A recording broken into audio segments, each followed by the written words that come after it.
Yep. One up.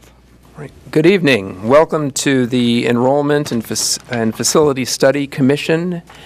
This is our second session, but our fourth meeting, and it's January 19th, 2018. And let's get started by going around the table and giving your name and your affiliation. And we'll start this time over to my left. Jen Cooper, BHP EdTech at Bayside, also a parent here in the district and representing the EdTech Union. Kevin Brewster, Reiki Elementary School, representing the PEA. Sue Olafson, PEA President. Nicole Bradeen, community member and parent. Tiana Yuri, student rep. Ben Grant, public member, parent of Ocean Ave Elementary School children.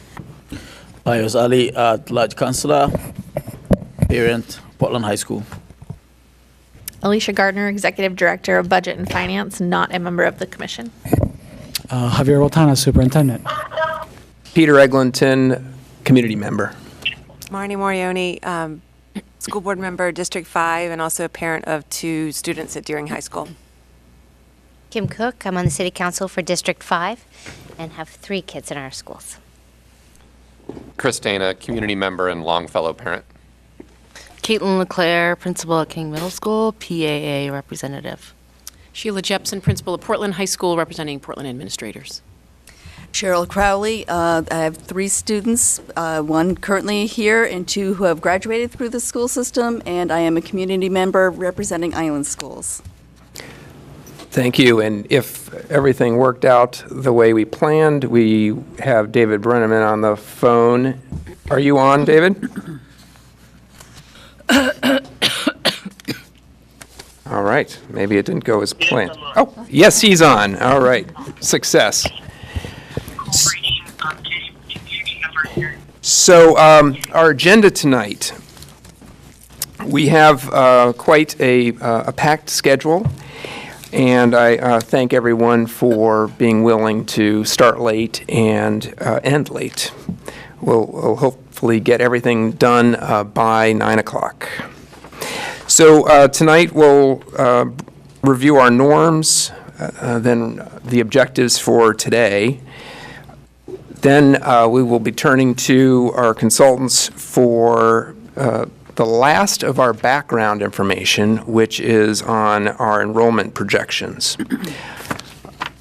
We will then have the opportunity to start talking about conceptual options for analysis. That's our way of teeing up, based on the information we've gotten to date, what we would like the district and the consultants to look at in order to develop recommendations. So tonight we're not going to be coming up with recommendations. We won't be deliberating on the various the details of the options, but we will be developing the scenarios that we're interested in investigating.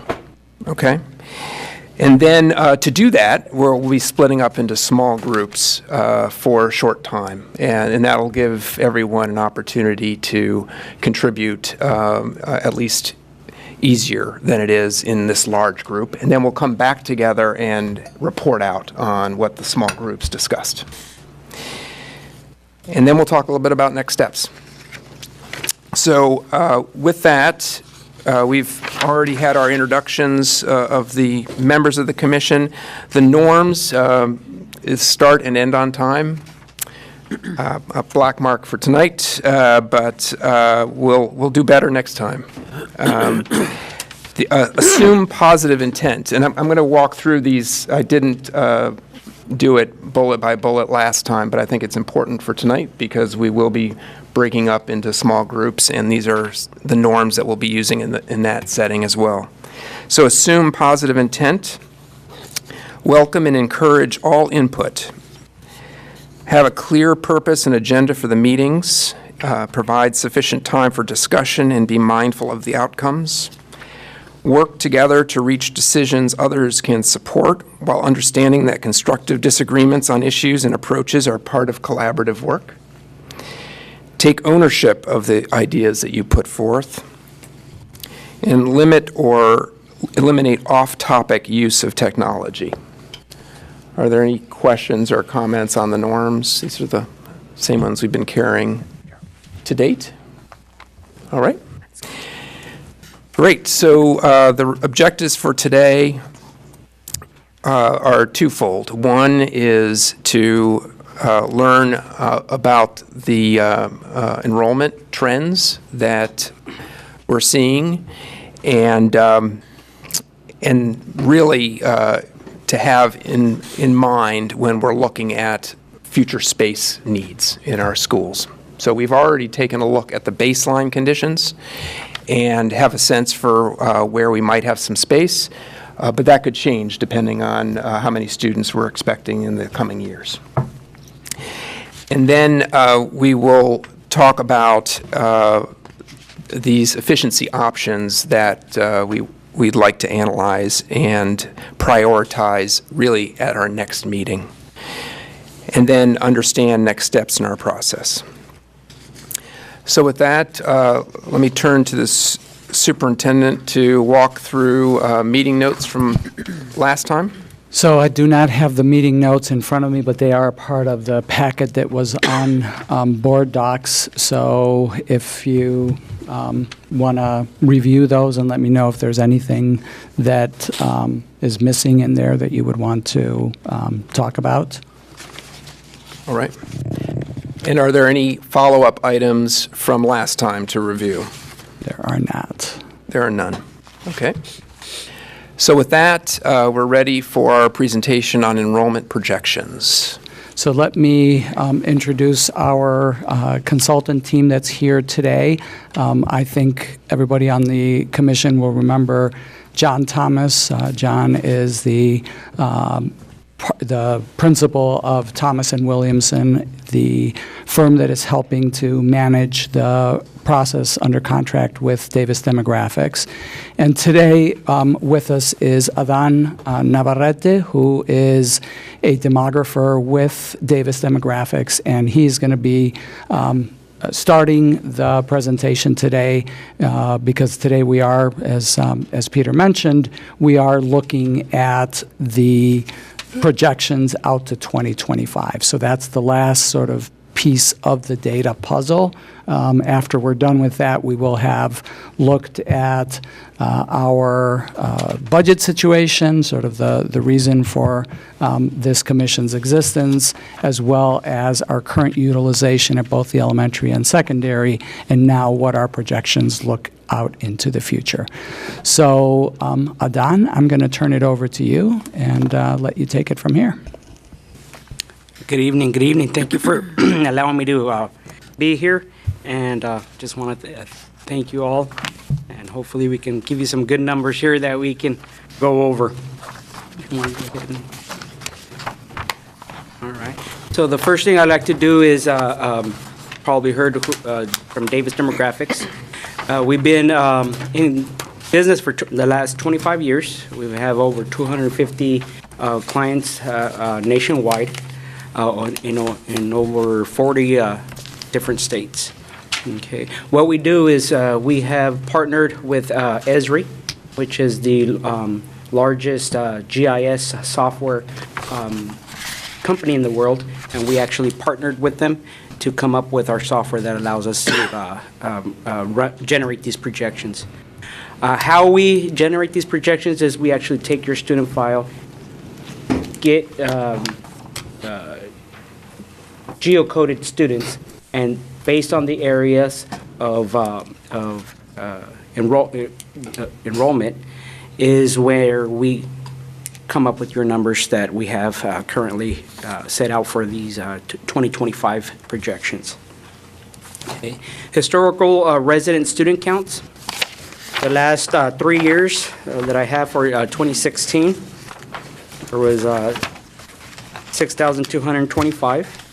For 2017, last year, there were 63. I'm sorry. Did I Am I going too fast, or? No, I think we have, we're out of sync. Remember, here, use this one.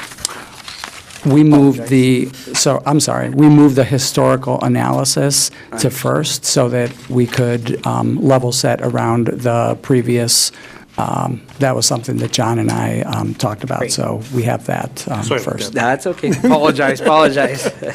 All right, so what we have here is we created the report back in 2012 as well as 2014. 2012 was our first report that we worked with another or a previous architect. And it was brought to our attention that we had two different projections options in this one. The difference was here was that in 2012 birth rates, there was an outlier. There was higher than average births that year. So therefore, we did a drop down and try to get streamlined to more average births. So that's the reason why there are two options, projection options in that 2012 report. Okay, and you can see projection A was 84% of the births, right? And what we do with births is we compare what was born 5 years to the kindergarten class that shows up to that current school year, okay? And what we call that is your market share. So what your retention is, that fifth, that year that they come into kindergarten class is what we track for that first initial factor that we calculate into these projections. So that was the difference between 2012, okay? Can you tell us what the blue and the green are? The blue are your actual births that were reported to the Maine Vital Statistics Department. Okay. And the green is the actual kindergarten classes that showed up in those particular years based on your past enrollment. Okay. One of the things that you and I talked about this, but I just wanted to throw this in. I thought it was a little unusual because normally we see the K enrollment being higher than the births. So here at Portland, it's the other way around. You have a higher amount of births than you have K enrollment. And there's probably something that you all understand about your community going on in the background that spawns that. But I think that's an unusual feature that is unique to Portland.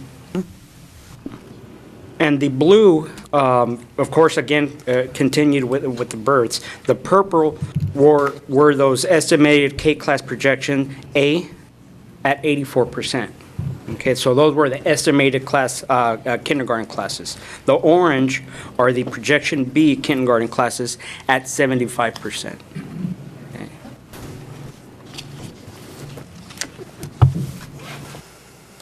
Which then produced a 7-year plan projection from 2012 out to 2020. Okay, so that's why we had two projections here. One was using that 84%, and then the other one was using that 75%. Okay.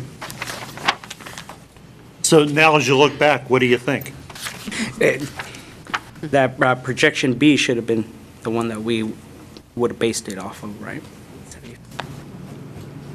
We are still a little bit higher there, right? So projection. Can we take a question? Projection B shows that there was going to be some growth, but not as great as the growth in the blue. Projection A, correct. Ms. Cook? So what I'm struggling, and I went through these beforehand so that I hopefully could, when I heard the presentation, it would be clear to me. We are looking at years that have passed at this point, some of them. Correct. And what I can't tell is which projection, if either, were accurate and from this. And so could somebody tell me where the current numbers are 6,800. Correct. on this? No, those are not the current numbers. So our current enrollment is 6,800. So this was a projection that was done back in 2013, 2012, 2013 as part of the board's Buildings for Our Future. I And understand. I understood that these were projections, but I'm looking at them, and we've already gone past 14, 15, 15, 16, 16, 17, and I can't tell on here what the actual numbers were, and we would know those at this point. We're gonna look at the projections going out next. Part of the contract that we did with Davis Demographics was for them to do an analysis of why their projections did not come to fruition in their last study. It was part of the board's wanting to know, like, are we spending our money the right way and Correct. getting these projections? So we asked them as a deliverable to sort of do an analysis of why their projections back in 2012, 2013 were as far as they were. And so what Adon is doing is showing you that they had two different projections. The first one, which was based on that 84% catchment of students, was way off, and their 75% was closer to And the reality. reason why we did that was it was requested from us by the previous architect that we were working with. Okay. So as somebody, though, who wasn't involved, how would I know these weren't accurate? So I didn't realize that, and that's helpful. But I'm just saying, from these slides, I have not been able to tell from the information that's been presented that they weren't accurate. Like, I would have assumed that we probably were somewhere in the middle, because I'm not as familiar as, say, some of you who work with the schools every day. And so I found this difficult, and I wasn't hearing that narrative, so maybe I'm just not waiting long enough to hear it, but I've been having a hard time understanding what these mean and how they relate to reality of what we've seen over the last. That's a good point, and I think if we can redo these and add a bar of what actual was during those years, I think that would be That's right. exactly what you're asking for. And it's so. probably in the report, ma'am, okay? Those actual numbers, these are just little slides that I took out. What was the difference? Okay? And usually, we do not like to give two projections like this. We don't. Okay, thank you. Okay, sorry. No, it's You're okay. waiting for me. The most recent, which is 2014, student projections, the methodology was the same, okay? The estimated class sizes were calculated just the same, right? So here I'm showing you a combination of the births again to your kindergarten enrollment, right? So we can see that now in that slide, we still have that large 816 births, right, in blue, the middle there, 580, right? Where that previous slide, those red columns were before these 816 births, right? Now, when I went in and I compared the births to those kindergarten class sizes, you see now there's a larger disparity between the two, right? And where's the larger disparity? Right in the, was it 563 to 826, right? The 506 to 742, right? 532 to that 781, and that 514 to 754. Now, the reason why I want to focus on that 514, all right? Hopefully we can remember that number. Here, I did not do a separate projection A or projection B. I just took the numbers for what they were now, because that outlier had now gone away from the 5 years that we actually track. Okay, so now that outlier was no longer a part of that. All right. So the next slide are the whole enrollment projections there for that 2014 year. Okay. If we look at school year 18-19, now you can see how these numbers don't go up to that 7,000, right? We're more in line to what we currently have. All right.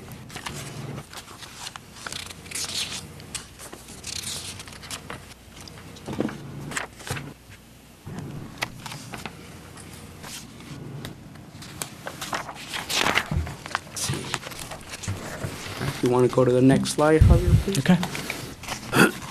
In the historical resident students, I did a little more digging, and I tried to get a good understanding of, what happened there. I got that question posed. And as I look from as far out as 2012, these are your actual resident students living within your area, right? Not including your out-of-district students or your pre-K class yet. Okay, I just want to look at your K-12 students there.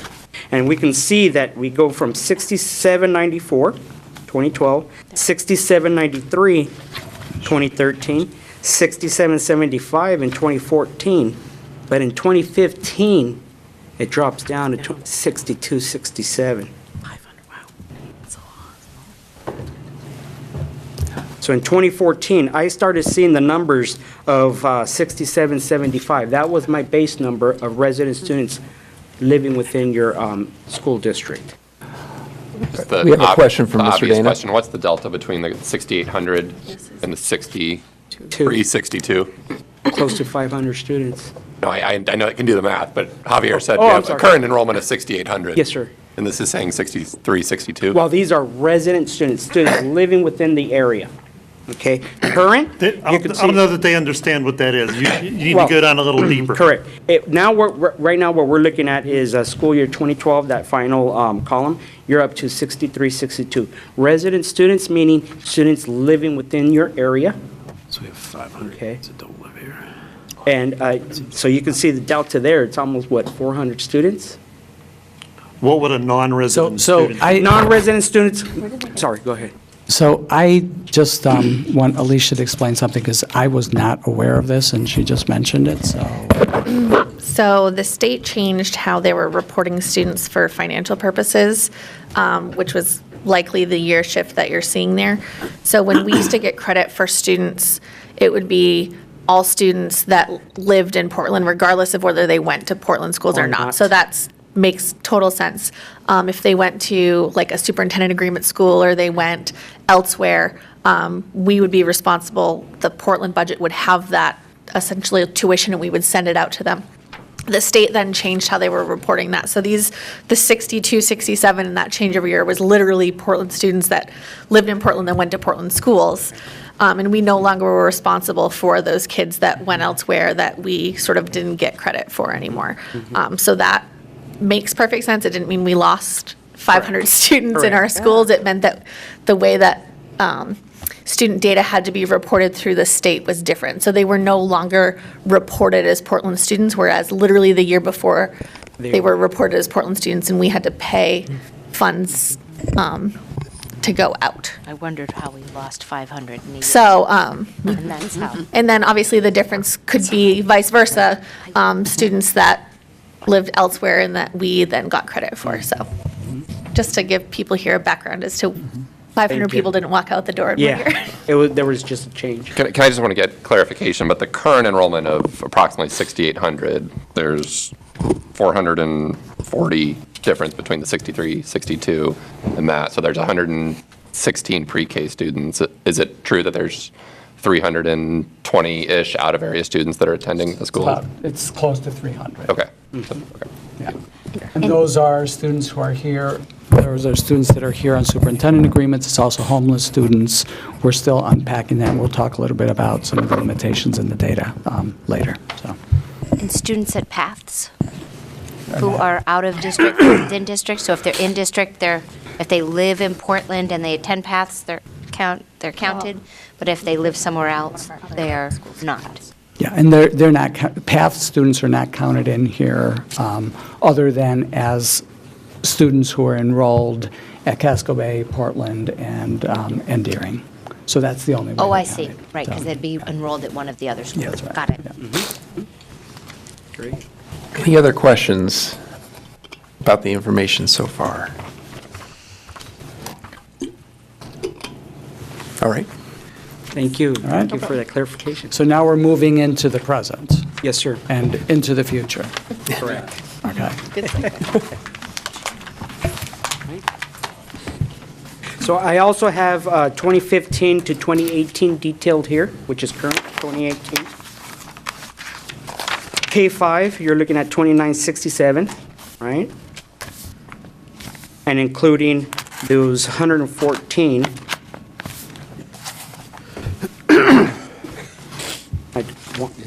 Didn't get it right, but Do you want me to go back and I forth think just on stay this on this slide? sheet, because he's going to flip it over, you're going to see that there's you're more gonna to it. So these historical resident students is what I'm detailing in this first section, okay? Because I want to compare apples and apples here. I have your 2015, which are the the three historical files that I have been using for your mobility survival cohort, right? But I'm just detailing here on how we can see the large, the K-5 is still at 2,900. But now you're starting to see we're increasing in your 6-8 and your 9-12 class sizes the last 2 years. Okay. And again, these are students living within your district, okay? Let me give everybody a little bit of, a little primer in reading these tables, because I have to read them too, so I've struggled with them over the years. So if you see the blue shaded column on the left with the 4 separate columns in them, those are the historical numbers that he's using to forecast. If you look at to the right of that shaded area, those are the forecasts. So one of the things that I'm always interested in is if you start with that top block, what is it? The kindergarten in school year 2019, 495.8. That cohort becomes the first grade in 2020, so it stair steps down the chart. So it's important not to read it across or down, but read it diagonally, because that is the cohort that's moving through the system, and it's how he's making the adjustments. He goes back and he counts the relationship among the preceding and the succeeding cohort data, and then he measures that over 3 consecutive intervals and applies an average to it. He does some other fancy stuff to it that I won't get into. But he's basically showing, if you stair-stepped down the chart, you could see how the cohort moves and changes size as it goes through the system. Or as we call it, matriculation. Yeah, so you can actually see how they matriculate through in terms of the grades, and how we start seeing larger sizes in your 6-8 and your 9-12. Okay.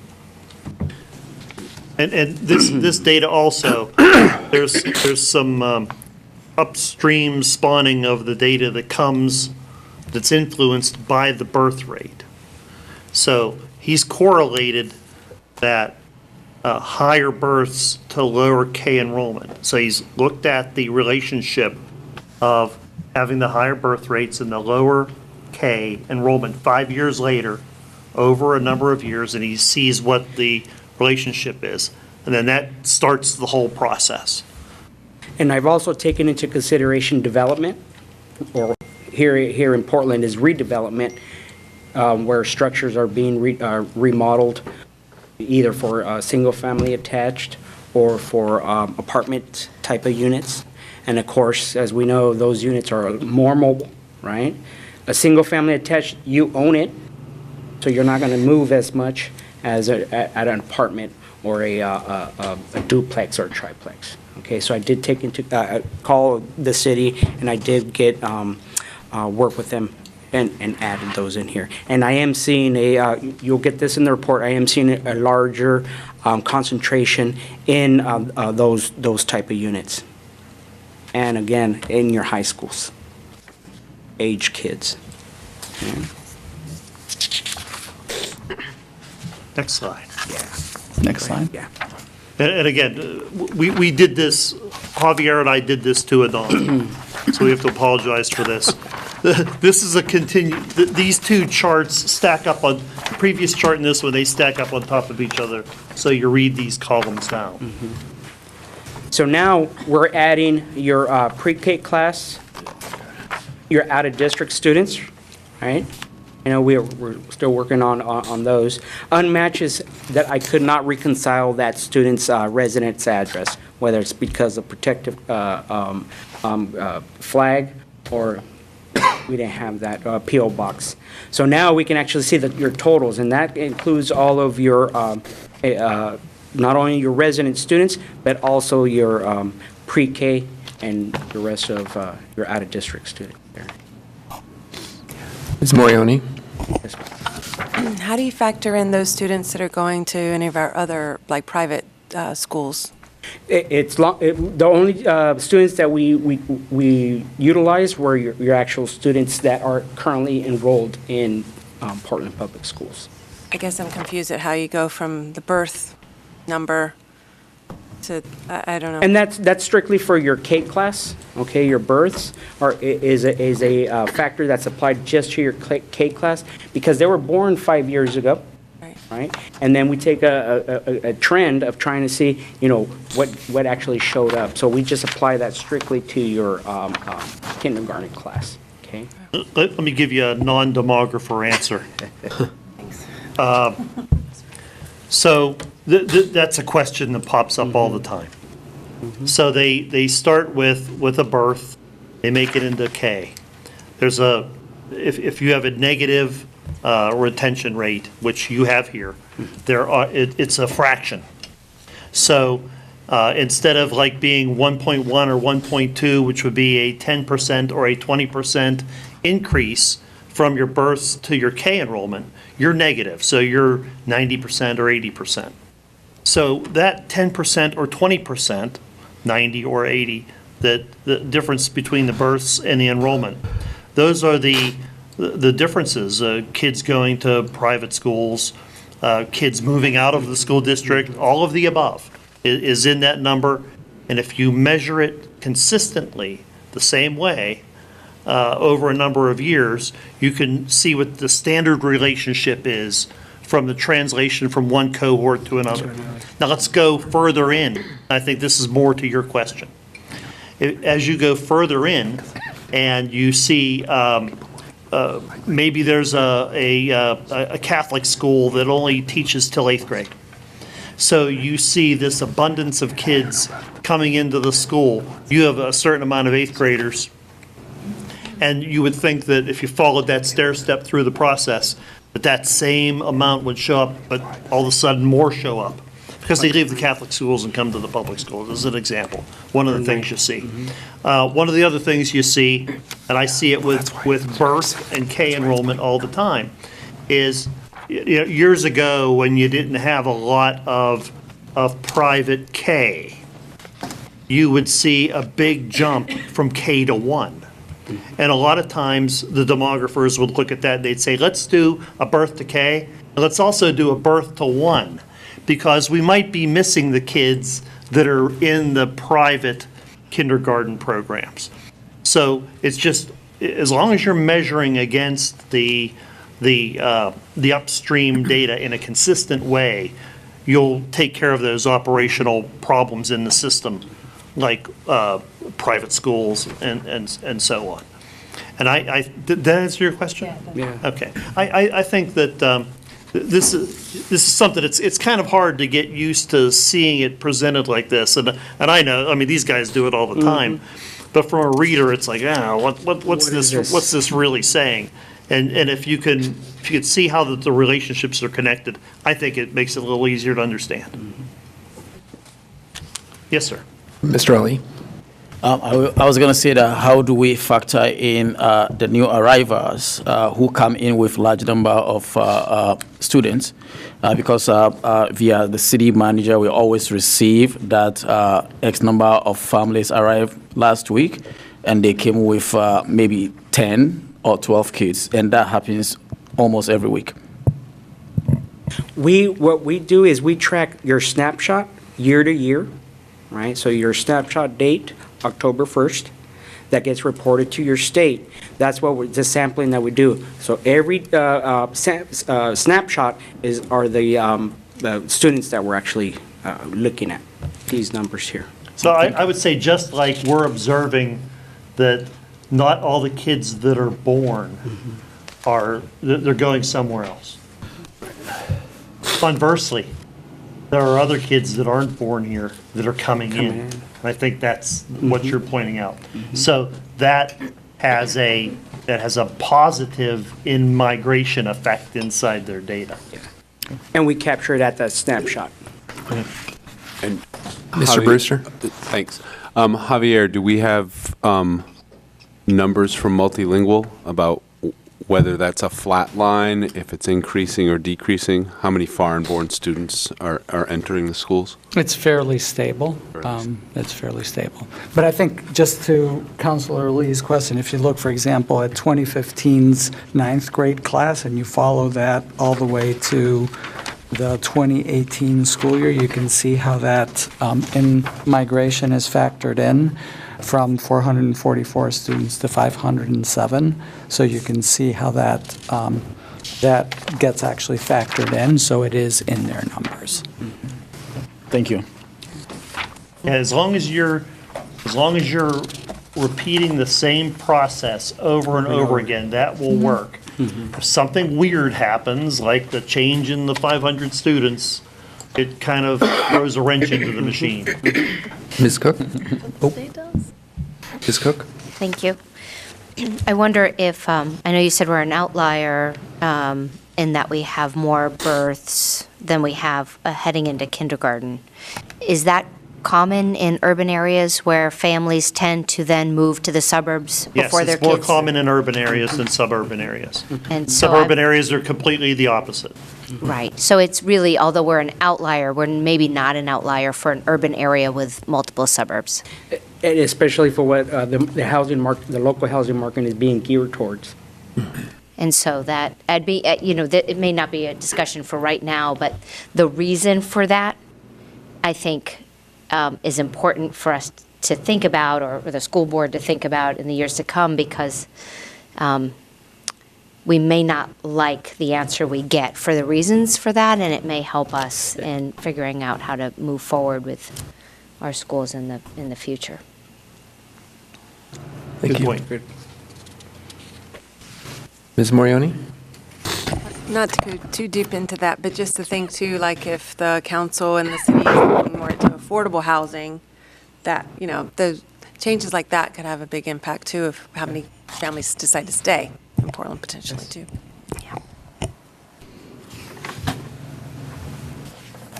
All right. Did you want to note that we've got a math error on this page? Yes. And we'll get this cleaned up for you in an errata report. But if you look at the bottom box, the top row of numbers, I believe on the 19, when we make that break, the pre-K is missing in the total on that pre-K through 5 line. Did I say that right? Yep. Yeah. 3065. So basically, we just add another 114 there. Sorry. Okay. Now we're on to me.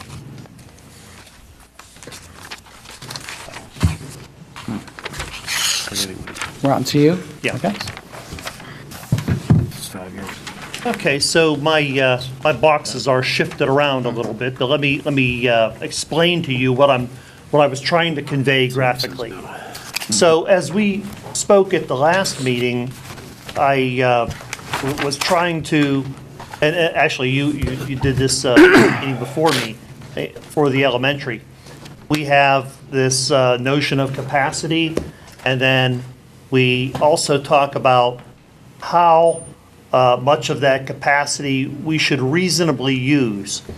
And in my first presentation, I laid out that 85% loading is a number that we try to go for elementary school, K-5 loading. So the blue box at the top was to be the relationship from the maximum capacity down to the factored capacity of that 85%. And there's actually it's hard to tell that it's a red line, but there's a red line running through there at 85%. So what I'm trying to illustrate is the projected enrollment versus, this is the projected enrollment for all K-5, projected enrollment versus the 85%, that you can see that you're comfortably under the 85%. I guess another way you could look at this is you could say, maybe, John, we're not interested in being that comfortable, that we'd like to pack them a little bit tighter. So you could find yourself striving, and I guess this is part of the options analysis that you're going to undertake. You could find yourself striving for pushing the capacity down a little bit. So the jaggy line there, your projected enrollment, that's what's coming in, and you've got a comfortable gap between that and your 85%. Some of you might look at saying, okay, there's a big gap there. Let's push it down. I would note that there are other programs that are coming into the elementary school, primarily the expansion in the pre-K.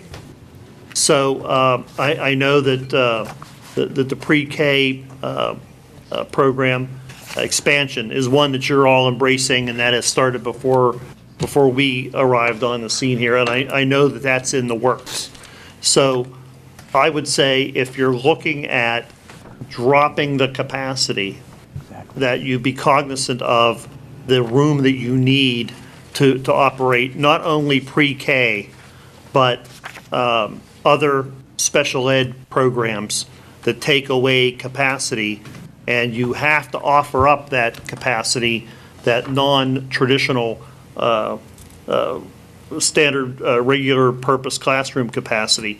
You have to offer up capacity in your schools to take care of different types of education that are coming your way more and more every year. So just be aware of that.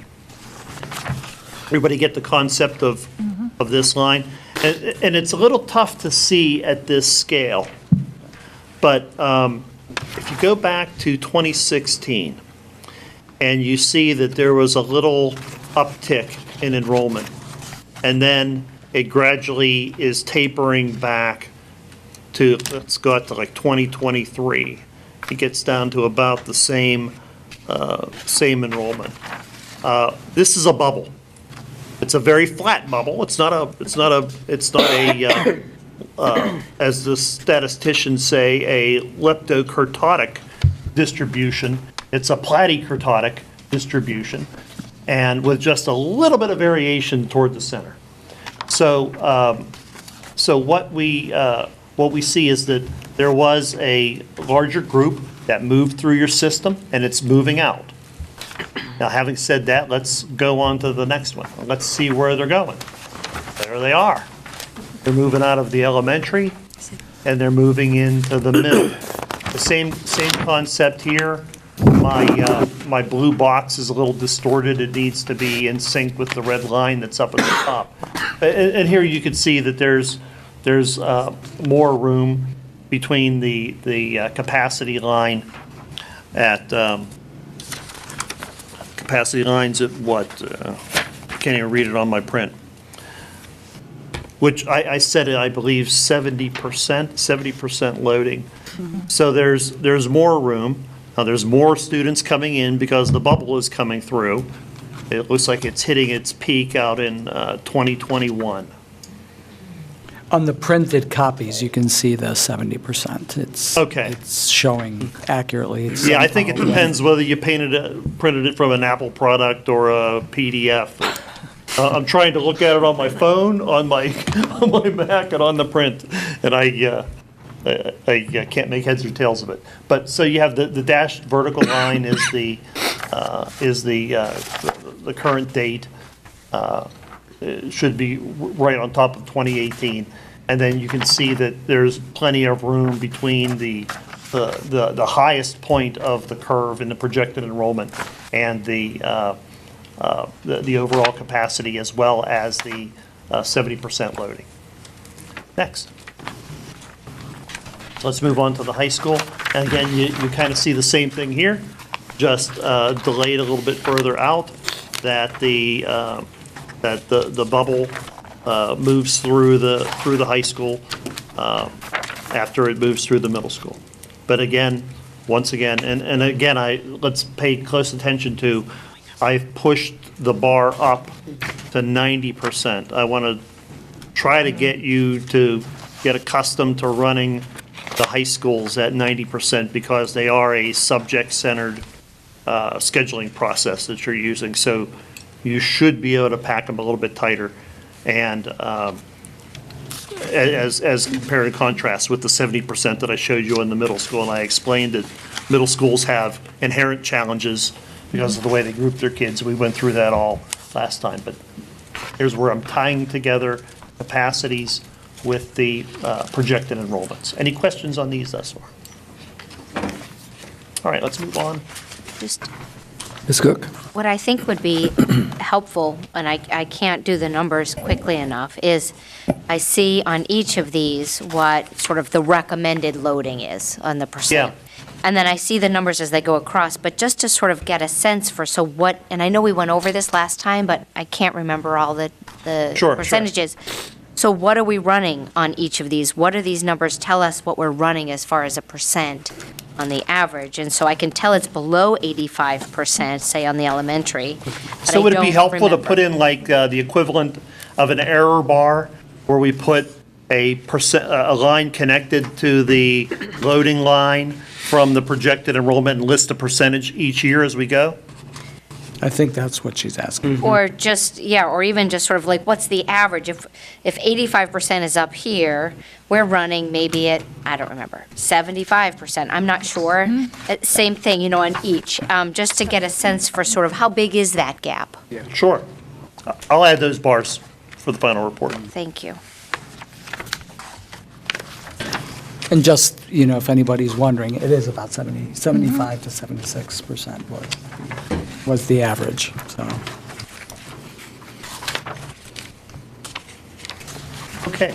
Any other questions on these couple slides? Let's move on.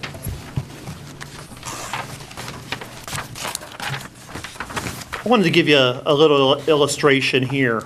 This is a hypothetical. And I have selected a couple schools in the background that you might do this with, but I'm not going to tell you what they are. I'm just going to call them School A and School B. Well, once we get some of the data straightened out that's coming out of the school's database, and we're feeling sure about the division of the enrollments per enrollment zone. Right now, we're not. We're only comfortable with the totals because there's some anomalies in the data that have not been reconciled. But once we get that reconciled, we're going to look at a enrollment on the enrollment zone level instead of just looking at K5. We want to look at K5 in the Reiki area, or K5 in the Longfellow area. We want to look at how we see the enrollment changing per area. So I said hypothetically, let's say we had an increasing enrollment in a zone, and the next zone over we had a decreasing. So if you could flip the slide. So we have this. We talked about this a little bit last time. This is something to consider when you start looking at your options that you want to investigate. So if I have one increasing and I have the next enrollment zone over decreasing, I have a complementary relationship among those two data sets. Next slide. And then when I put them together, I get a flatter line at the top. When I stack them up, I get a flatter line at the top. That's always something to look for inside your enrollment zone data because it gives you the opportunity to adjust your enrollment. If you have a school that's headed over and another one that's headed under and they're right beside each other, you can move the districting line and expand the enrollment zone out from the lower enrolled school into the higher enrolled school, and it can give you some balance.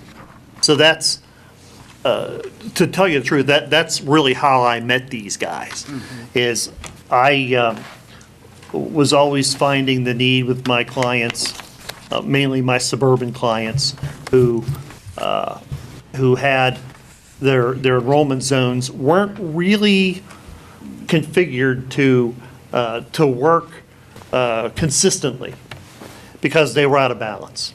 And sometimes they go way out of balance. So we would bring in Davis to give us these geocoded points, locate the kids in the enrollment zones, look at how they're changing, and then use that to make good decisions on how to move the line if that's something that you're interested in. Any questions on that dynamic? Let's move on to the next. Ms. Crowley? Yeah, I'm sorry. I need some understanding about what Zone A and Zone B is. Did I miss that? Zone A and Zone B are just hypothetical zones that I'm making up right now. Good. I thought there was something there that I wasn't aware of. Okay. No, they're just Okay. hypothetical. And in the near future, they will no longer be hypothetical because you'll have the confirmed projections by each enrollment zone, elementary enrollment zone and middle school enrollment zone that you have, that will enable you to look at this kind of shift. So that you can create a balance among your capacities and your enrollments just by moving a line. I say just by moving a line. I should have said it that way. After all these years, I should really know better. Yeah. If it's the decision you make to move that line, you can achieve this. Next slide. Wanted to give you a couple takeaways that I have on this. First of all, there's the bubble, that period of limited period of elevated enrollment. Sometimes you see the opposite. You see a trough, that it's a depression in the enrollment. That has passed through the elementaries already, and it's entering the middle school grades. And the decline at the elementary grades is mostly attributable to this bubble. It's the moving out of the excess as opposed to a loss.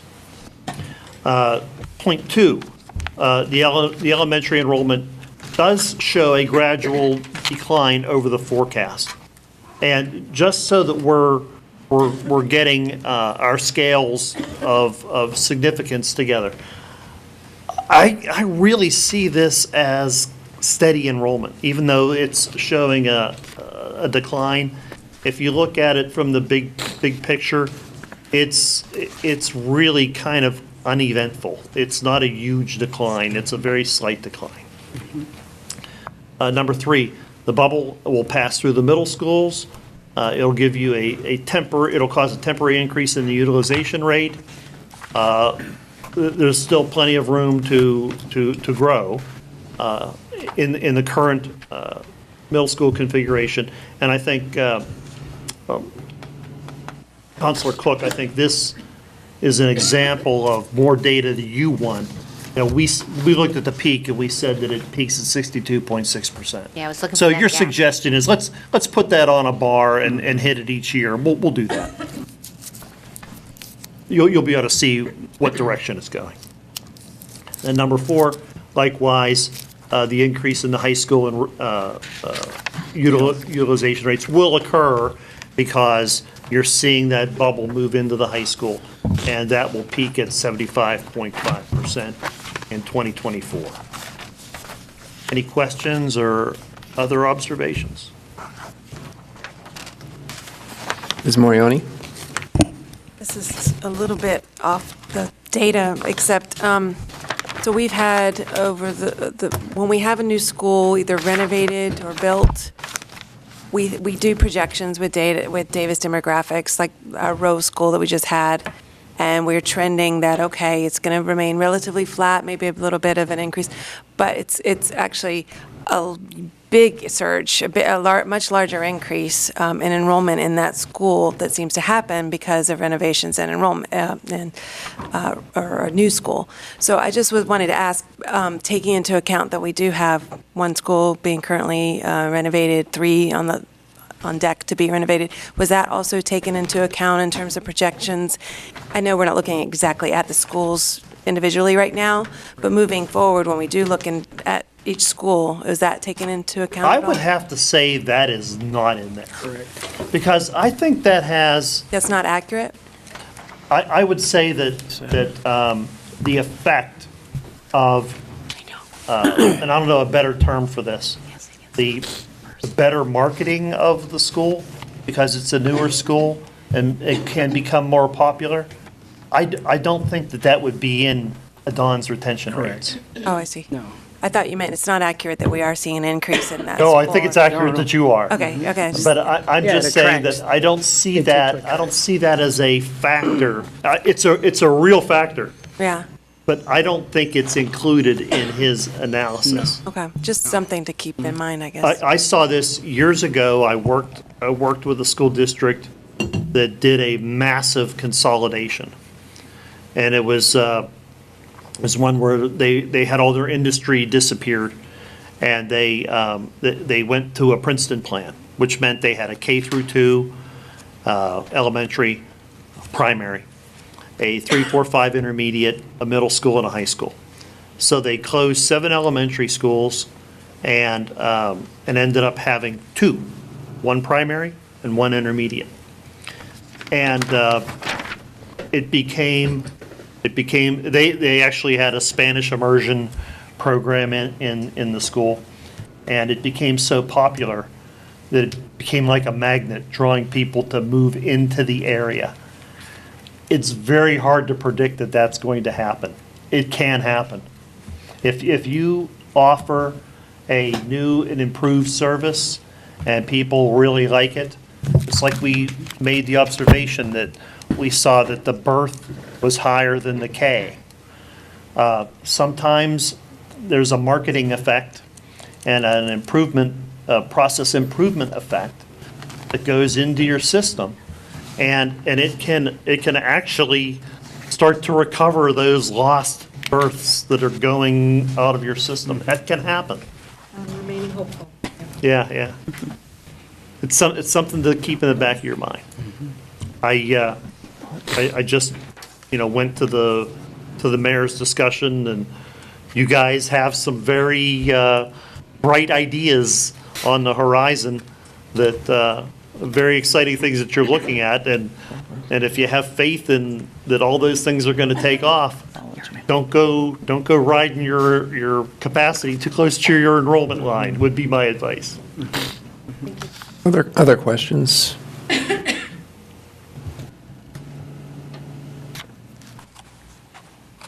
All right, does that complete your section? That includes the enrollment, concludes the enrollment section. And I know we We're have going to another get to part we the. want to get yeah, into. Yeah, we're going to get to the other part when the considerations, when we get to the breakout, which is coming soon. So I just wanted to, Mr. Thomas alluded to this a minute ago about some of the data limitations. Normally at this stage in the game, we would also have school level information.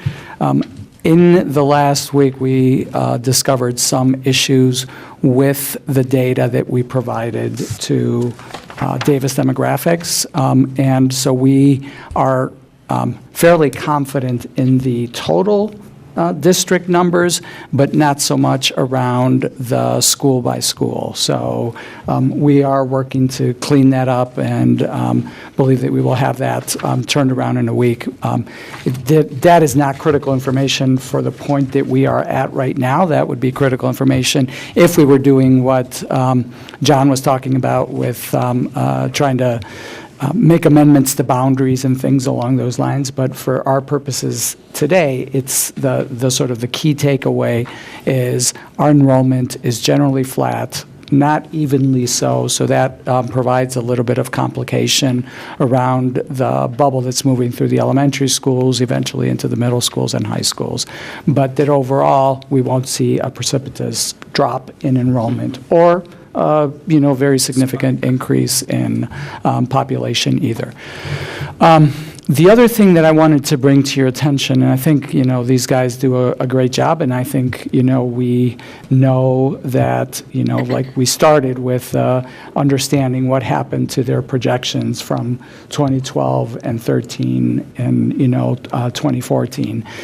Because you know that this is not an exact science. And I just want to be very clear about the fact that, these are our best projections brought to us by people that are extremely competent and do this for people across the country who also understand that these data have limitations. And so today we included in the information that we distributed the analysis that was done a year after Davis Demographics did the last study for Buildings for Our Future, so the 14-15 school year, the one that was done in the 15-16 school year by NASDAQ, which is the New England School Development Council, and you have that at your desks, and you can see that their projections, which again, are based on the same kind of analysis that Davis Demographics does, shows a very significantly different trend in our data and also has not been borne out. So I think that that's the main takeaway, is that this is, in the big, sort of in the big picture of all of this, the data are not, it's not an exact science. And I think all of the trends that we see point to the basic conclusion that our enrollment is going to remain largely flat. There won't be a significant increase. There also won't be a dramatic decrease, which I think is, I think it's consistent with what Davis Demographics is showing us now, and I would even say is consistent with what the NASDAQ study showed us as well. So, questions or comments or Ms. Cook? Just a question on, I know you referenced talking with folks in the planning department, I think, within the city about projections. And I'm curious what you found out about housing projections and other kinds of things that you factored in here. Well, what I factored in were the total development projects that have been approved or in the works at the planning department, and I mapped them, and you will get that in the report. You will see a list of all the different projects and their total units and how many in that particular area we can expect that those units are going to generate. So you based it on permits, not based on known plans within the city? Oh, no, it was by project. It was by project. It was not by permits, because permits are issued as the unit gets occupied. How do you count a project if you don't count it by a permit? I get what the total number of units that particular, like say Hobbs Landing, right? So Hobson's Landing is going to be more than, 350 units, something like that? But those are projects that are in the permitting process. They're not permitted yet. Yet. Okay, but they're in the permitting process. These are not 5 years, things that we know are part of strategic plans, say for instance, for Portland Housing Authority, which has a 10-year strategic plan to double the number of housing units that they have within our city. So I'm trying to understand. They are approved or tentative projects. Okay, so we have not necessarily factored in what's going on with Portland Housing Authority then? Is that what I'm hearing? Tentative, yeah. Yes. Okay. Housing, yeah, the Portland. But no, I don't know the answer to that, so I'd have to trying to look at the understand, spreadsheet. but that's I know okay. that I've seen, Don has shared the spreadsheet that he's been using, which was produced by the city planning department, but I don't know, sort of at some point when we break out, I'll quickly look for the spreadsheet, and I'll be able to tell you whether the Portland Housing Authority plans are in there or not. But that's what they based it on, which is, projects that are close to permitting or currently underway already. I think that those were the two distinguishing factors, so. Well, the reason I'm asking is because I think we do have potentially some significant new housing that's at least planned for and has been planned for a while. And I'm trying to understand, when you say you talked with folks in planning, what you are counting and what isn't being counted. Because, for instance, some of the projects, some of Portland Housing Authority's properties have produced quite a number of students. It's family housing, and more so than, say, Hobson's Landing, where I wouldn't expect us to have a huge influx of children into the schools from. So I'm just trying to get a sense for what we've calculated and what we haven't calculated. The process that I've seen Davis use over the years, they get that information from the city or the township or the borough, and they locate they geocode that on a map, and then they try to find a development that closely assimilates the demographics that would come out of that planned development. So they can tell you how many students of various grade levels you would expect to be generated by a development like that. That'll all be in the final report. And that's fine. Portland Housing Authority has actually done that, for instance, for their Front Street development already. Yeah. So we wouldn't need it to be redone, but I just wasn't sure if it had been factored in. It's factoring in.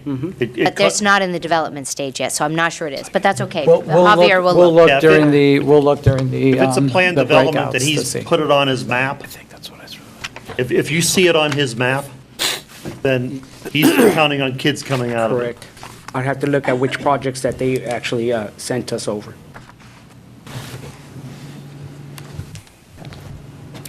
So, no further questions? I want to address one thing, and that is, I've heard that viewers that are watching this live have not been able to see the numbers as we've talked through them. So, for everyone who is not in the room, all of the materials are available through the Portland Public Schools website. And I've got the URL, but I would think the easiest way to find it would be to go in and go to links for meetings. Would that be the easiest way to describe it? Right now, it's more complicated than it should be. We have not, you know how we've been creating the web, the page that you go right into the front banner and you click and you get access to the materials. The materials for this meeting have not been placed on that, so the only place that you can get the materials for the meeting. Grace did it. Oh, Grace just did it? Okay. So it's very easy. You just go to that front page and that banner that says Enrollment and Facility Study, and you click on it, and all the materials are right there. Excellent. Thank you to the magic of Grace. We aim to please. So apologies to those who are watching virtually. I'm sorry you haven't been able to see all the numbers that we've been looking at. So I think without any further questions, we're going to be moving now to our conceptual options. And this is our chance to discuss among ourselves. And I want to first lay out and remind everyone what our overall charge is. And then I will talk you through some of the logistics, if that works for everybody. The next slide is the parameters for study. This is our charge that was given to us by the school board. And I'd like to just walk through them one by one. The goal is to consider if there are ways to reduce costs by right-sizing the district. So the key part about that is that we're focusing on things that will make a difference, that are meaningful for reducing costs. And we are not focusing primarily on programming. It could be that once you've made some adjustments, the district may want to set up a different model for a school to take full advantage of the new configuration. We're talking specifically about space. That's our primary focus. We're considering all aspects of pre-K through 12. We're considering grade configuration changes. We're not committed to our current setup, which is pre-K through 5, middle school and high school. School consolidations and closures are a possible outcome. And we'll consider non-school buildings, administration, transportation, food service, and adult ed. As I communicated in prior messages to the commission, that's more if we find that we have space that's freed up in the schools that we can move things around. Otherwise, we would be talking about trying to find new spaces to move non-school activities to, and that's outside the scope. But if we find that we're able to free up a portion of a school or an entire school and it would accommodate non-school uses, that's clearly within our charge. The end result that we're shooting for is a set of recommendations. We're not going to come up with a set of recommendations tonight. Tonight is only about putting the options on the table, and this is, if you're familiar with brainstorming, we generally with brainstorming, you consider all topics, and you don't necessarily judge them or whittle them down until the end. Tonight we'll be doing something more akin to modified brainstorming, where I do want folks in the groups to come up with a consensus list of up to 5 scenarios. And because we'll have multiple groups working on it, we may have more than 5 in the end. But I want this not to be every conceivable option, but the ones that really could make the biggest difference, because our challenges are significant in terms of projected reductions in state revenue in particular. So I want everyone to focus on that. What do we want to consider as part of it? We want to think back at all the information we've received to date, whether it's the empirical data from the district or if it's the input from the community forums and survey, as well as we had received, I think, only one outside analysis from the Island Institute. I think that might be the only other document. We'll review, you should have been looking at that information to date. We have new information tonight. And in the end, we will have a list of recommendations which we will put before the public and get their feedback. And we'll build in an opportunity for us to reassess our recommendations after we've heard from the public before we send them to the school board. And then the school board presumably has their own process for how they handle our recommendations. And I'm sure everybody will be watching that. So if we can move, before we move there, there are some additional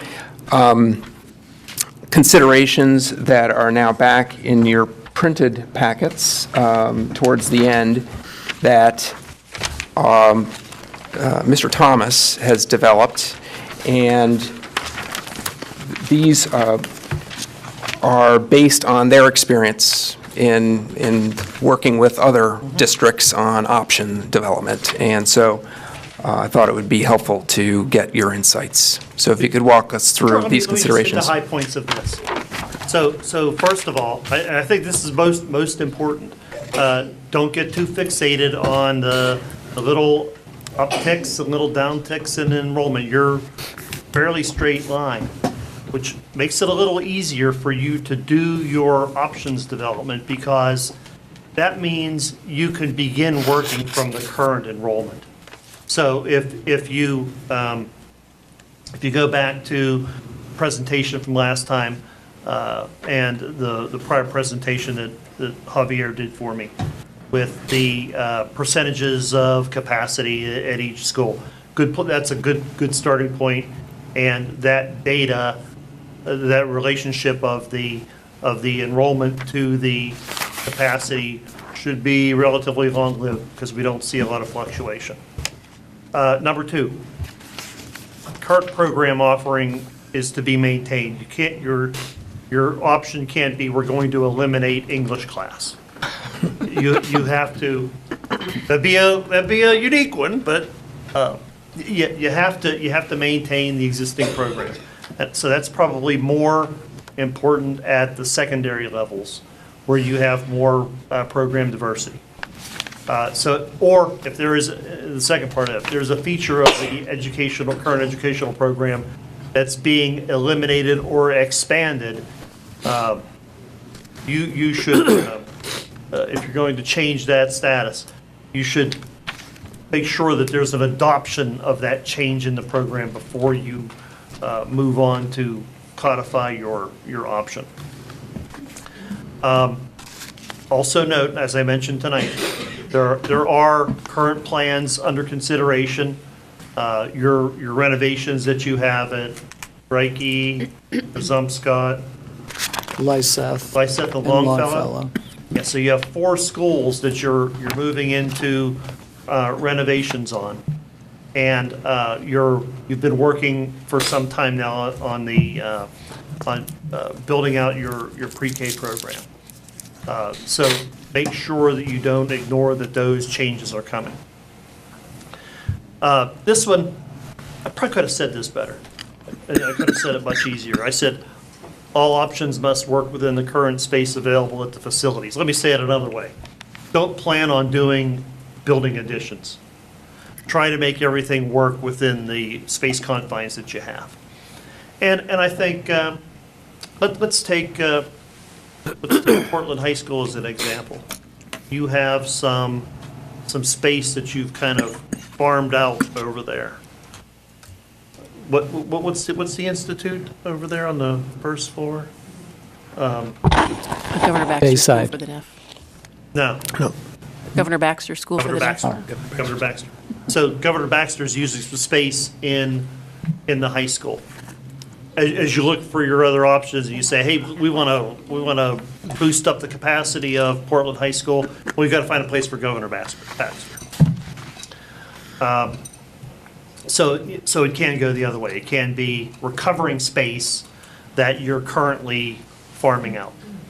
Number 5, the options viabilities should be tested to fit the enrollment period of the enrollment forecast. I think this goes to your point that you made earlier with having that instantaneous little feedback on what the enrollment is versus the capacity. We'll get that for you pretty quickly.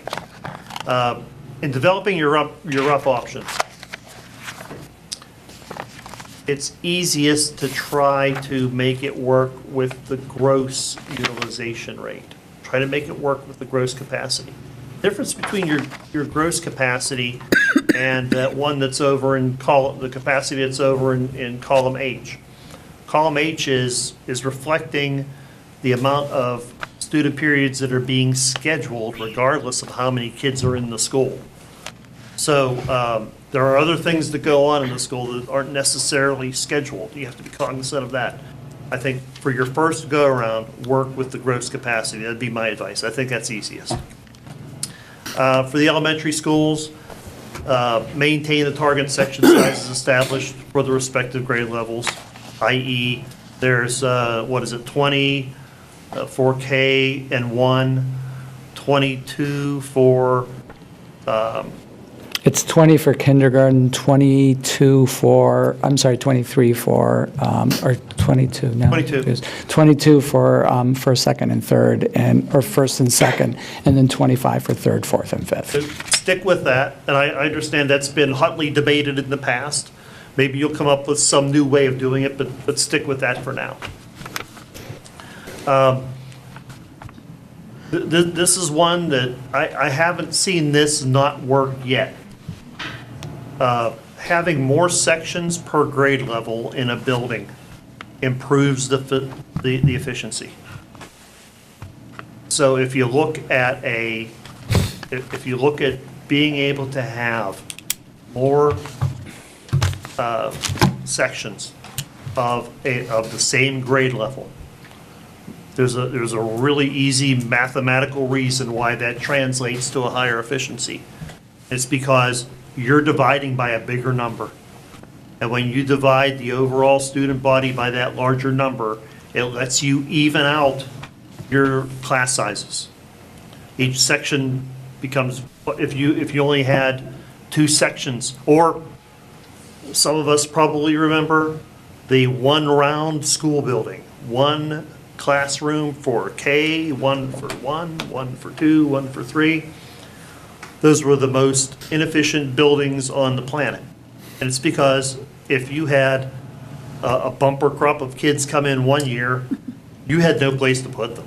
You only had one room. If you had very low enrollment the following year, you were going to run a 5 to 10 student class. And it's because a number of things create this problem. One, when you have a one-round school building, one section per grade level, you have to keep a very tight boundary around it. And that boundary is susceptible to large variations. So doing the opposite, having 5 or 6 of each 5 sections in each grade level lets you divide by 5 or 6. You can even things out tremendously, and it becomes a very sustainable working model that keeps on working. 9, the enrollment forecast information that will allow consideration, and we touched on this a little bit earlier, of the enrollment zones is not yet available. It will be available in the short run. I'm not sure what Javier's timetable is for it. I know Adon has some massaging of after that happens, but that will be available before you conclude the study. So if you're thinking about merging enrollment zones or moving them, I would say kind of keep that in the back of your mind right now. It's probably a fine-tuning thing that you can do later, and it could be applicable to any one of your options. So that's my charge to the jury. All right. Thank you. Any question on the overall charge of this group? Okay. Let me tell you a little bit about small groups. We're going to be breaking up into 3. I was thinking of that more if we were a full commission, but I'm still thinking it would be nice to have smaller groups rather than larger. And so by splitting up into 3, we'll each have just four people in our group, 4 to 5. One group will have 5. And we'll have places for you to go. And in a moment, I'm going to have us count off, which you're probably very familiar with. But when you're in your small groups, I'd like you to remember the norms that we went over at the very beginning, and then the guidelines you just heard, and the ones that I'm going to, additional ones I'm going to give in a moment. And the goal is to have up to 5 scenarios for possible school facility efficiencies that could reduce the overall cost of education. It'd be fine to record more on your sheets of paper, but when it comes time to report out, I'm looking for the top 5 that we want to look into, and we'll collect all of them. Next slide, please. Thank you. Sorry, that was violation of norm number 8, which is don't use technology. Sorry. For each group, I'm asking that you select a note taker and a person to report out. It can be the same person, but I'm not requiring it. The charge for the group is to brainstorm broad options, such as reconfiguring one or more secondary schools to increase utilization of high school space. That would be an example of a scenario. I'm not asking for you to include the names of specific schools, because with this information, the district and the consultants can go and say, well, how would we do that? And they will come back with more recommendations than we give them options for, but that would fit that general guideline. So we're not looking tonight to raise an option or recommendation to close a specific school if that were one of the options. As I mentioned earlier, we're focusing on meaningful facility cost savings, not programming choices. And then for tonight's discussion, we're recognizing that the list of scenarios are only for analysis and do not suggest recommendations. So there could very well be options on your list that would go into that bin of it's feasible, but we wouldn't recommend it.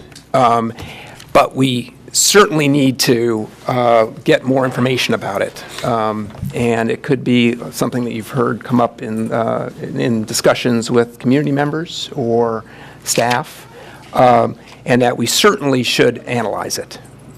So tonight, you can feel comfortable that the lists that you present aren't your recommendations. All right? Any questions on all that? I will be floating around to the three groups, and Mr. Thomas is also going to be floating around to the three groups and the superintendent to provide additional support or answer questions. And what I suggest that we do is we set up as close to half an hour as we can, and then we'll come back and report out, and then talk about where we go from here. Is that clear? Questions? All right. And we're assembling. Facilities-wise, that are Just take a moment. I think most folks are here. I recognize that that may have been a challenge, and one reason. Solved it. What are you talking about? One reason it may have been a challenge is that we're very familiar with Portland Public Schools or elements of Portland Public Schools, but we're not the consultants, and none of us individually has the same overview of everything that's going on. We've had the background data, but we don't have it. We haven't been immersed in it really, and so part of the next steps in this process is we are going to have the input and the wisdom of the consultants and the district staff in the various options that might be available. A lot of they may overlap with what we have, but there may be some in addition. But I didn't want to suggest that someone else was going to do all of our work for us. And I wanted to see what would come up within the commission itself. And so as we move towards our next meeting, we'll have our collective input as well as the very specific input of the folks that are the experts in many of these topics. And they'll be presented together. So what I'd like to do next is to go to each group, and I will be writing your up to 5 options and reflecting it here on the flip chart. I'm going to take them as they are and as input to the next part of the process. So we're not going to be here for a long time discussing it and debating it to any great extent. So I'm going to start with group number 1. Who's the report out? Okay. I'm going to be. Ms. Crowley? So we got caught in really thinking about all sorts of things, and it ended up being a lot of programming. So when we got down to just kind of some of the ideas for possible reconfiguration of things, we were pretty basic. And the first thing we were talking about were the elementary schools, and just looking for what would, including pre-K and the Bayside elementary age students to the current elementary schools look like. So what's the impact of pre-K? And the Bayside elementary. Bayside.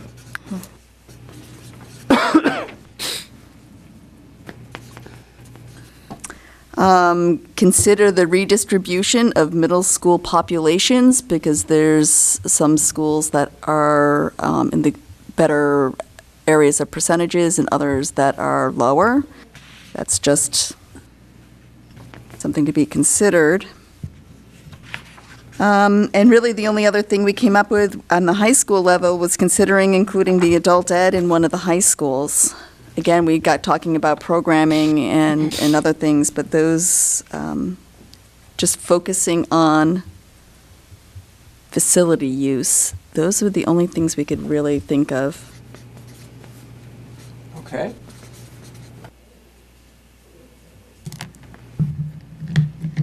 All right. Group 2. That, right here. Yes. All right, so we had two scenarios that we'll share, and there are multiple layers within each scenario. So the first scenario is create a K through 12 expeditionary learning school at, do you want us to name a facility? Nope. Okay, so create a K through 12 expeditionary learning school. It could be helpful to say what grade span, what type of building. Okay, so at a current high school. Okay. Have another high school be grades 10 through 12, or a senior high school. The two remaining middle schools become 6 through 9.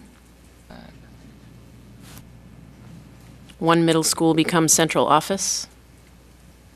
This is all a part of the same. It's all part of the same. Wow. Option Very number sneaky. one. Good. Told you we fixed it. Say that one again.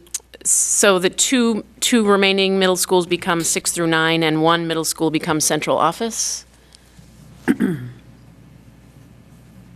And then move Portland Adult Ed to what is now Casco Bay High School. Okay, I'm going to have you do that again here. Other central office.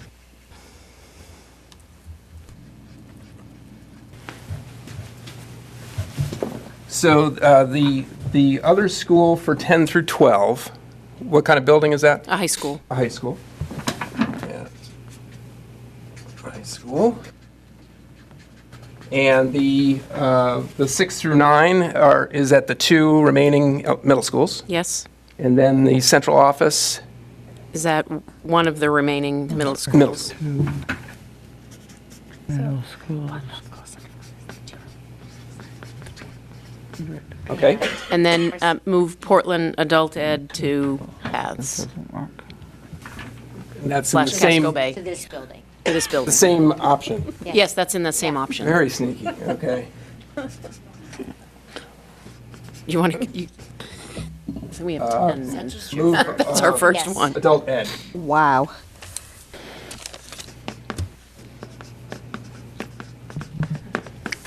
Can I add just a little bit to the end of that, Sheila? Sure. And the idea with the adult ed and PAS was really to consolidate the job training programs in one place for the populations that need them. Okay, thank you. Is there anything else in that one option? No, no. Okay. I have another option, though. You have another option, okay. Again, starting, one high school is grades 10 through 12. Another high school is grades 7 through 9. You can see how this sort of trickles down. The middle school now becomes grades 5, 6, with two schools. All middle schools? Two middle schools. Well, yeah, that we would reduce middle schools from 3 to 2, and they would be grades 5, 6. And one middle school, again, becomes central office in that scenario, same as the first one. And elementary becomes PK to 4.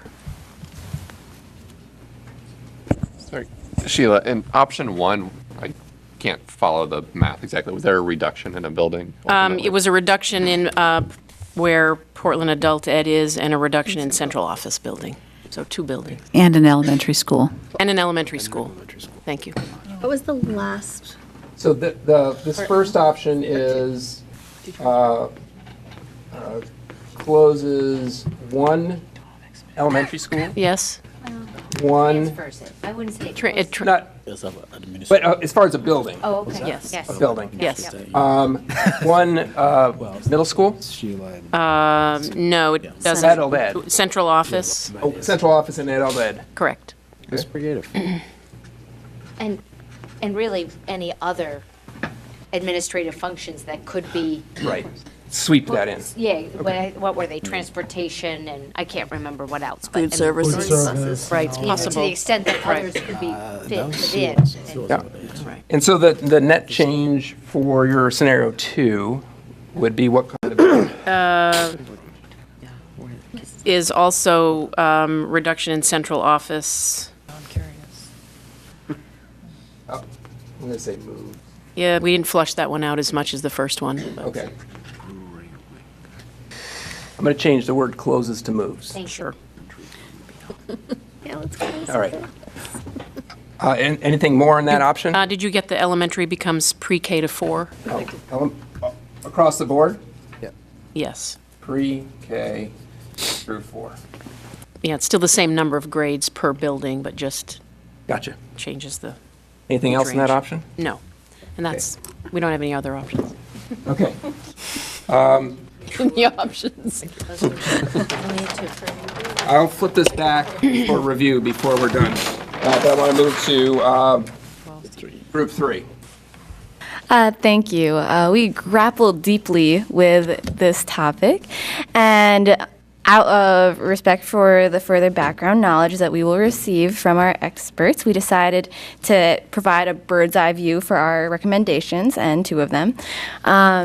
And we decided to focus on our high schools and just say very broadly, reconfigure secondary schools to improve utilization and increase sections per grade level.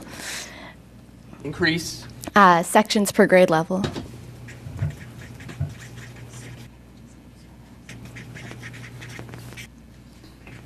All right. And then we also considered moving adult ed central office and Bayside into the high school space. And our other ideas were reflected in what has been previously mentioned. But yes, this is where we'll leave it for tonight. Well, high school. Mm-hmm. Okay. High school space. All right. Thank you.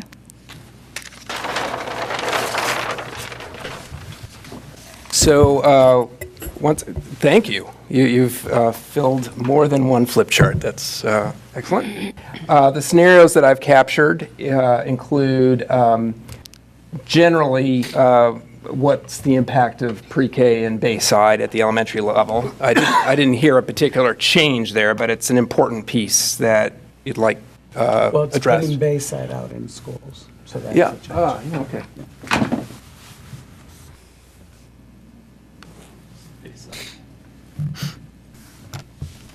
All right. The next one is redistribute middle school populations. My understanding there is within the existing buildings. Is That's that evening it out. evening it out? But that doesn't change it. Okay.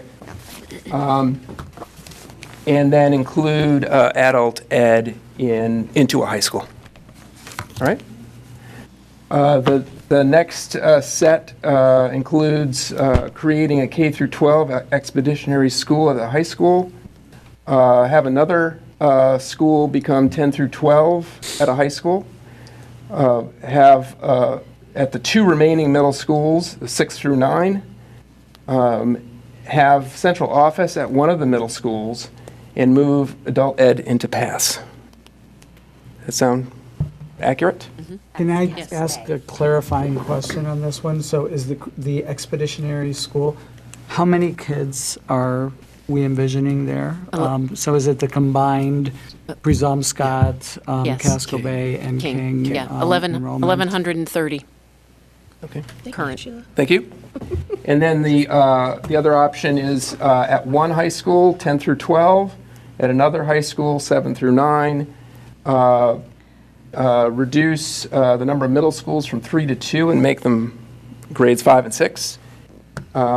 At one middle school, put central office, and then elementary becomes pre-K through 4. Right. A note on that option, I think yeah. it envisioned leaving Casco Bay Oh. here, right? That was just for Portland and Deering, I believe. Is that right? Well, Group tours? I don't remember. It was. Yeah, we didn't talk specifically about the Casco Bay. Right, it wasn't only having those options. Right. It was, I think, Casco Bay staying as an option and then redistributing the numbers of Right. Portland and Deering. The remaining. Is what we were Right. thinking. okay. Thank you. Clear on what that is. What your discussion was on. Yeah. And then the last two, reconfigure middle schools to increase sections per grade. And then move central office, adult ed, and Bayside to a high school. Oh, correction, that's high school. Is what? Correction, high school is on the top. High school. Yeah. What happens at, increase the sections per grade level at high school? Yeah, on the high school level. Thank you. Comma. No comma. No? Instead of. Instead of. It's high school. So no middle school. Please strike middle school from. How's that? Perfect. Perfect? Okay. Thank you. Good work, everybody. We're all anxious to see what these and perhaps other options will look like, both in terms of the configurations, looking forward to updated school-by-school enrollment projections, and then, most importantly for our work, some sense for what cost savings might be. Yes? So at the next meeting, we'll better understand, after the consultants analyze this, cost savings wise. Programmatically, there's some really interesting ideas out there in terms of just, whether you're merging 7 through 9 or 9 and 10. Do you want us to do any work on looking at the research behind some of those configurations from a academic or social emotional standpoint, or are we purely just looking at the logistics on a from a financial standpoint, efficiencies? I defer to the superintendent and his consultants in terms of what additional input you need from this group in terms of research, or what research you will be doing to provide some narrative context around the options. I mean, so let me just ask a clarifying question. What are interesting programmatic concepts that you heard of? Well, I mean, from a very personal standpoint, I think the K through 12 expeditionary learning idea is really interesting. And I'd be curious, just, as an educator myself, I'd be curious to look a little bit more into what the 9-10 model might look like, or the 6-9 model. I have some ideas personally, but I didn't know if research would help back some of those ideas as opposed to just looking at it from a purely financial standpoint. Like, if we're interested in hearing more about benefits to students at that level, purely voluntary research that I'm interested in. Yeah, and we were not envisioning doing anything like that. So I mean, I think the K-12, expeditionary learning model, I think we understand what that is. It's, taking the 3 schools that currently exist and putting them in one location. I don't think that in the timeline that we're looking at that we have time to consider all of the, potential implications of that. So, and I think the same is true for, I'm assuming a 10 through 12 building would be the same as a 9 through 12 building, but just with 3 grades. Right. So I think that that's the way that we're going to approach it for the purpose of this exercise. Okay, thanks. Any other quick questions. We're over time, which... I've got one quick question. Yes, Mr. Grant. Just I want to mention something on mic that I mentioned to you off mic. It would be helpful, I think, if you could show your math a little bit on the projections for pre-K. Obviously, you have kind of a flat line, but we have a potential increase in activity, if you will, in pre-K. I think we ought to take a look at what. Yeah, let me just explain for the good of the group that I think Don was looking at it by averaging out what the pre-K has been, whereas my team and we've been looking more at what the average has been, but expanding that so taking the average and expanding it by the number of additional sections you're adding. Right, the numbers you have in there don't show an No, expansion. they're So I too think lean right now. Right, so I think we got to Well, and I think bring that some that's reality to it. that's one of the first option that somebody put on the table was to look at what would it be with the projected expansion of pre-kindergarten. I also just think we ought to have some numbers on what the expansion might bring in terms of headcount. That's all. Yeah, and we have that, so Oh, you it's do? it's Okay. getting It's to just not in what we're looking 260 students instead of, 120, which is our current, so. Well, I think we should plug that into the data we're looking at. Thank you. Anyone else? All right. Thank you again. Upcoming steps. We've So got this our is slide our, here again. sort of our roadmap as we've been, thinking about the work ahead. We'd like to, and again, this is all sort of driven by having a set of recommendations to the board in time for them to do something with it, prior to the budget this year. So under that scenario, we have a projected coming back with some cost associated with these different scenarios and any other scenarios that we might come up with by the week of January 28th. And then for you to meet basically the following week to come up with recommendations based on the potential savings.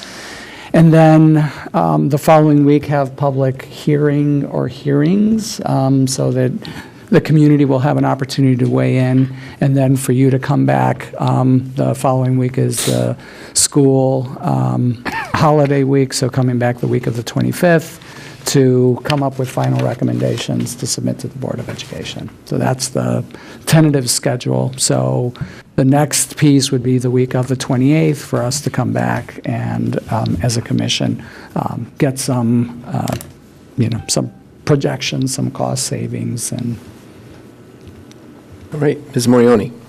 One thing we kind of grappled with in our group was around just the general overall cost of maintaining any of these buildings. And we can, of course, look at in the budget at the cost that's in the budget, but it doesn't give us the overall cost of maybe it does, around like heat, oil, custodial staff, just the whole package per building, the envelope of the building. Yeah. But yeah, absolutely. That'll be a part of it. okay, thanks. Thank you. Anything else? Well, thank you for your time. Thank you for staying later. And I look forward to our next meeting where things become more real in terms of what we could be looking at. So thank you again. We're adjourned.